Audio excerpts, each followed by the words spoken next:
Если в Норвегии кто-то говорит «там недалеко», лучше сразу уточнять: недалеко для кого?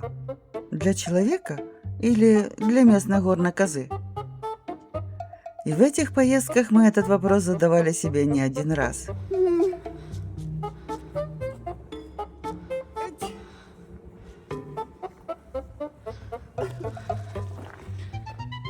Давай. Если б мишки были пчелы, План был вроде бы простой. то они бы ни почем. По дороге к Йосинфьорду найти статую матери Норвегии, посмотреть водопады, заглянуть в прошлое Норвегии и подняться к Колболтону, туда, где открываются виды с высоты птичьего полета, от которых захватывает дух. Замри. Вот так и стой, Алена. Стой, стой, стой, стой, подожди. Стой. Ты издевайся над ней. Ты снимаешь? Ну, конечно, снимаю. Я уже минуту снимаю. Но, как обычно, план на карте и реальность немного разошлись. За один день мы все не успели, и одна поездка превратилась в две. А теперь по порядку, как же все прошло. Как обычно, обязанности распределились честно. Мы пили кофе, Саша готовил машину. Поездка должна была быть лайтовой.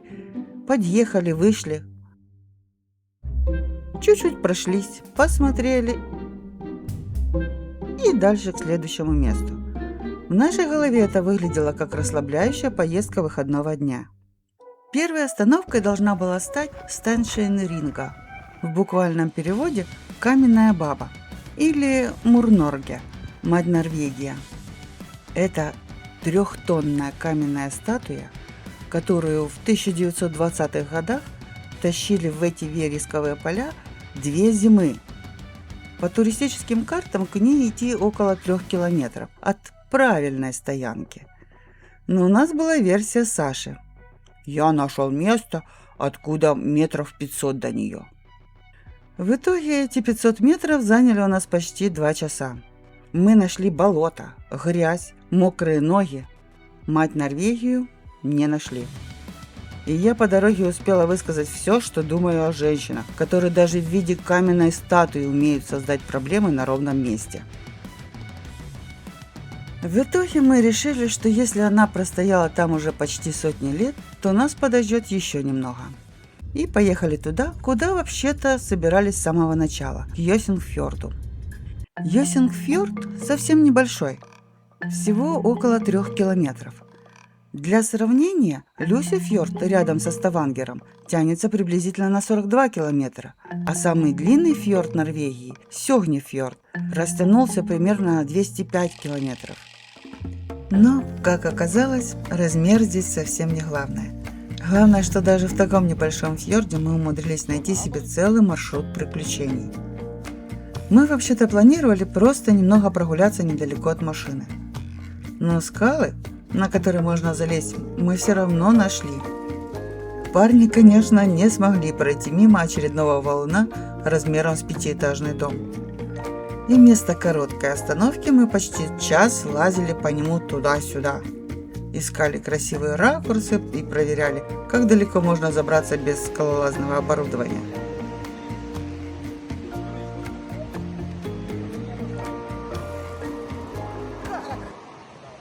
Не надо.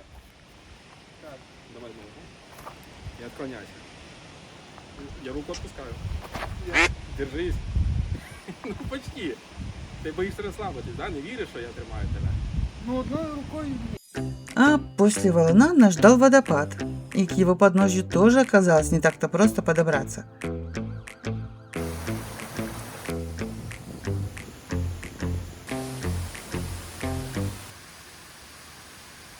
Но красивые кадры и возможность оказаться так близко к грандиозной природе дали нам силы преодолеть и это препятствие.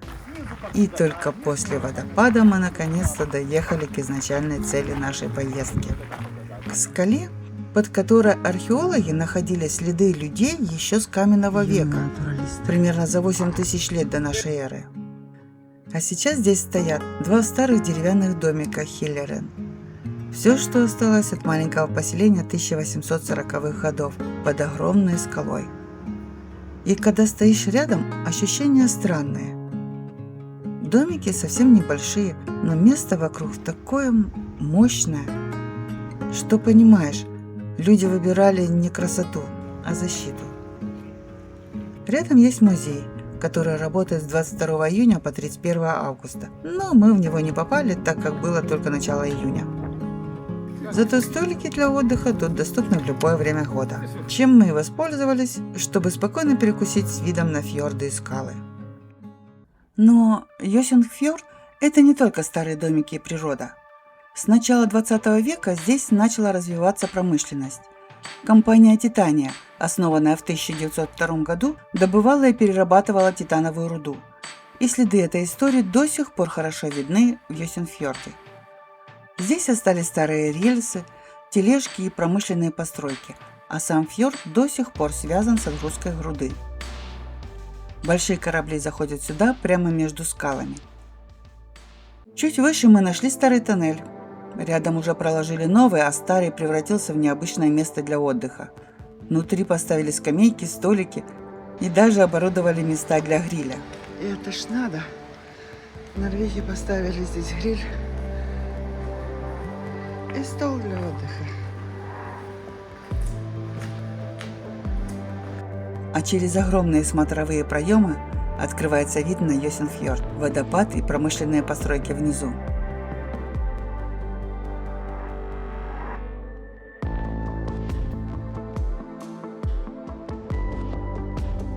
День оказался настолько насыщенным, что нам уже не хватило времени на поход к Колболтону. Локация, которая чем-то напоминает Шеракболтон, знаменитую горошину, застрявшую между скал. Колболтон – это такой себе Ширак на минималках. Но нервы щекочут неплохо, особенно когда пытаешься взобраться на него ради красивых снимков. К нему я поехала только через месяц, уже с другой компанией любителей хайкинга. И что я вам скажу? Хорошо, что мы не пытались добраться туда в первый день. Дорога для меня, неподготовленной туристки, оказалась еще тем испытанием. Но я хочу рассказать об этом подробнее, потому что на норвежских сайтах пишут о несложной прогулке в течение часа. А это далеко не так, во всяком случае для меня. Я говорила, что у них все тропки оборудованы. Чем? Скоростным спуском.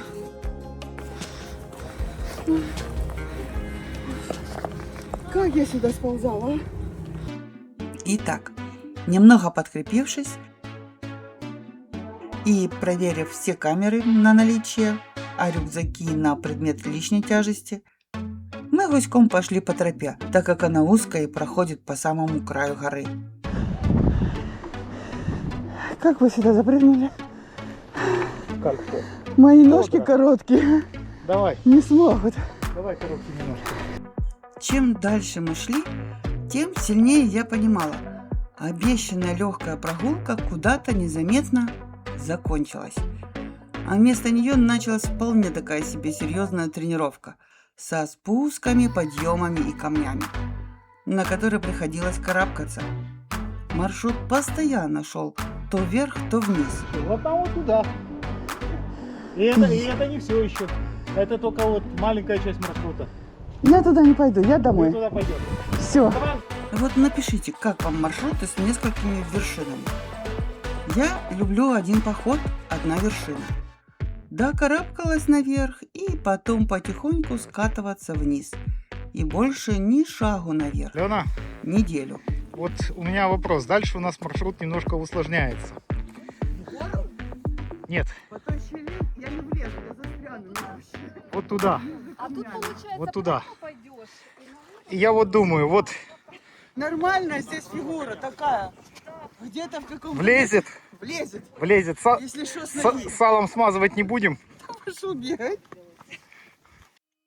Но врать не буду. На этом маршруте с каждой вершины открывался потрясающий вид. И чем тяжелее мне давалась дорога, тем дольше потом хотелось стоять, смотреть или отдыхать. Вот сейчас вот мы спускаемся туда вот вниз, вообще туда вот вниз со школьни. А потом поднимаемся вот туда наверх. Чего? Вот я ради этого все рассказал. Жаль, что из-за сильного ветра не получилось запустить дрон, поэтому сегодня все панорамы исключительно добыты собственными ногами. И хотя в официальных описаниях этот маршрут называют легким, в отзывах некоторые туристы все-таки возмущаются. И знаете чем? Тем, что маршрут не обустроен. На высоте около 200 метров им почему-то не выровняли дорожки, не убрали камни и, видимо, забыли проложить ровный тротуар до самой вершины. И дело в том, что многие популярные маршруты в Норвегии действительно очень хорошо обустроены. Например, следующим я собираюсь показать вам подъем на Прикистулин. Там на крутых участках шерпы из Непала вручную выложили каменные ступени, а через заболоченные места проложены деревянные настилы. Но Колболтон маршрут не настолько популярный. Поэтому здесь все осталось почти в первозданном виде. Обычная горная тропа, камни, грязь и никакого непальского сервиса. Ты снимала?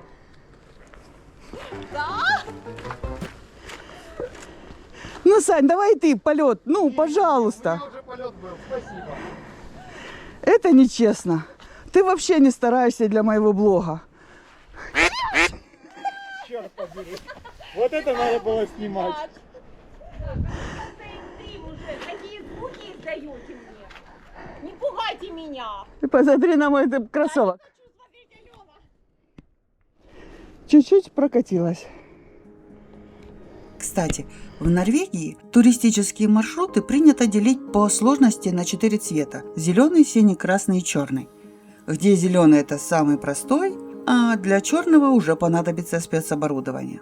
И вот здесь у меня появился вопрос к тем, кто лучше разбирается в норвежской разметке. На протяжении всего маршрута мы постоянно видели рядом синие и красные метки. Иногда даже оба цвета были нарисованы в одном месте. Так какой же это все-таки маршрут? Синий или красный? Лично для меня этот маршрут был совершенно точно не синий. Мой организм уверенно присвоил ему красный цвет, а на некоторых камнях даже ненадолго черный. Но постепенно, с остановками и передышками и периодическим ворчанием, мы все-таки дошли до нужного места. Раскрыта тайна всех этих неизвестных землетрясений в Норвегии.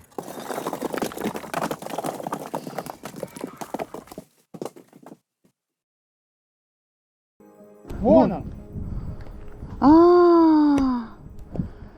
Да. А там, кроме валуна, нас ждал еще и почтовый ящик. Такие ящики часто встречаются на норвежских маршрутах. Новый почтальон в Норвегии появился. Внутри лежит журнал, где можно написать свое имя, дату, иногда страну, из которой ты приехал, и оставить маленькое подтверждение того, что ты действительно сюда дошел. Спрашивается, какой почтальон отсюда забирает письма. Мы шли 2 километра по очень непростому пути. Вот эти уставшие лица. Да вообще нет. Вот эти уставшие счастливые люди. Врет она все, мам, нормальная дорога. Дедушка Мороз. Да. Что я тебе хочу сказать? Я весь год себя хорошо вела. Кашу доедала, постель застилала. С высоты прожитых лет, скотина ты такая. Мы отдохнули, пофотографировались, полюбовались пейзажами. И некоторое время все было прекрасно, пока не пришло осознание, что теперь весь этот маршрут нужно пройти обратно. Можно загадывать желание. Ты хорошо себя вел целый год? А тут пишут желание или нет? Я хочу $1 000 000, если напишут, будет? Пиши 2, Алена. Есть.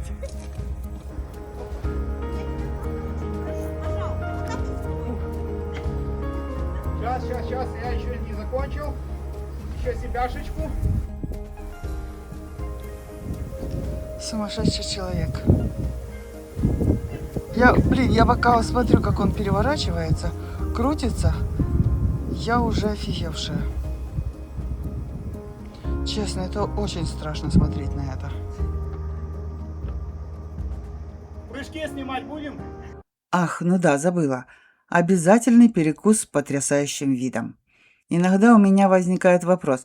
Мы ходим в горы ради красивых видов или ради того, чтобы поесть, глядя на красивые виды. И теперь дорога домой. А обратная дорога легче не стала. Те камни, на которые мы с трудом залазили.